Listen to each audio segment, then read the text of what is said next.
Hello everyone, and welcome back to my site. I'm going to answer a question that has been posed to me about the last video. If we think just like God, why are we not perfect like God? Now that's a perfectly legitimate question, I'd say. If you watched the last video in the last post, you know that God makes everything out of two perfect forms: the perfect sphere and the perfect cube.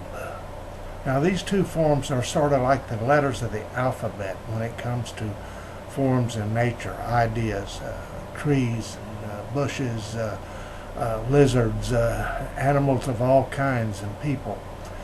Everything is made out of those two things, the sphere and the cube, the straight line and the curved line. Everything is made out of one or the other, or a combination of the two. You are perfect in using your alphabet of the curves and straights. That's where you're perfect at. Now, that doesn't mean you're going to enjoy the result. You are what you think, and your thoughts are put together, manifested by the cube sphere. Now, what do we mean by manifested? If you were to paint a beautiful picture, would we give the credit to the paintbrush? Of course not. We give the credit to you. What we really should be thanking is not only giving the credit to you, but your skill to go within and touch the light of creativity within you. That is your eternal self.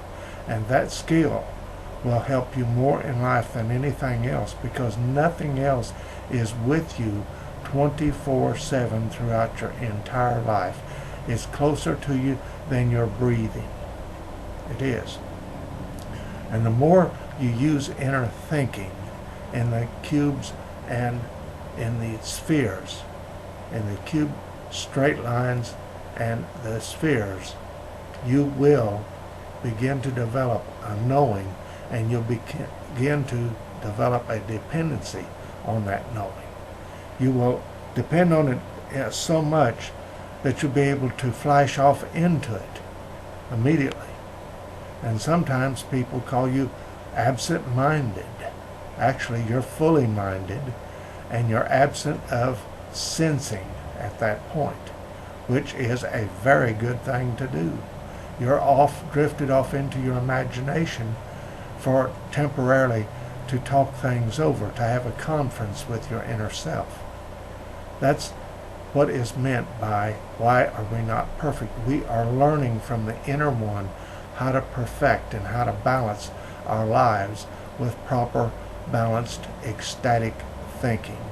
If we think like God, in the measure we think like God, we become more and more balanced in our lives. And we have less stress and much more pleasure in life. Thank you so much, and I hope this helps you to meditate on the idea that you are perfect in using the rounds and straights, because that's what you're made out of. Not only your body, but you can't think in any other way than the rounds and straights of nature. Thank you again, and see you soon. Bye-bye.